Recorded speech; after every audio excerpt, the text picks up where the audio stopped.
And while we have some breaking news coming in for you, Prime Minister Narendra Modi has spoken to Iranian President Masoud Pezeshkian after the US strikes on 3 nuclear sites in Iran. Prime Minister Modi calls for appeals for de-escalation.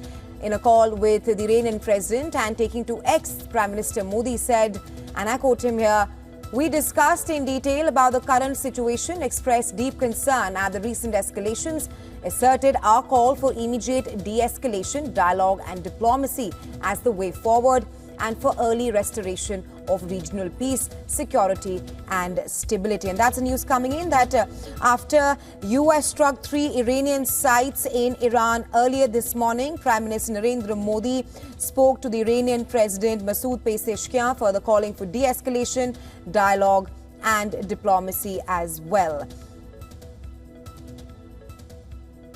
And well, we do know that New Delhi has great ties with both Tehran and Tel Aviv. To talk more on this, we have our Assistant Editor for Foreign Affairs, Hasnan Sibul, joining us live on the phone line. Hasnan, get us up to speed with this very important phone call between the Prime Minister and the Iranian President after US struck 3 nuclear sites in Iran.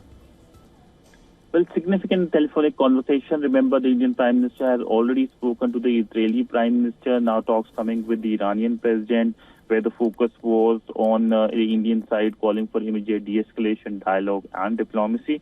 India's key focus has been on this. In fact, for India, there are many stakes when it comes to if the situation escalates. First, of course, something that we have seen playing out, diaspora. India has been evacuating internationals from Iran and Israel both.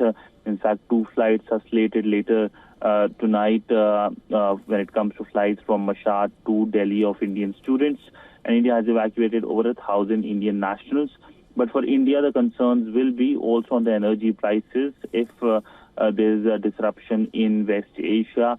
And of course, the connectivity aspect, the India-Middle East-Europe corridor, even though it does not pass through Iran, it is a project that has been languishing since its announcement in 2023. Basically, the eastern part, the western part, of course, has been working with focus by the Indian side on early completion on key projects there. And the Chabahar port as well, which is a key port in Iran that provides India connectivity to Central Asia and Iran, of course, bypassing Pakistan, which has been creating problems for India, a country which has been not allowing connectivity between India and its civilizational neighbors like Iran. And of course, the focus also remains, which is the 4th point, is the maritime connectivity that being disrupted. India gets a good amount of its trade from shipping routes, and we know that during the Houthi attacks in the Gulf of Aden, there was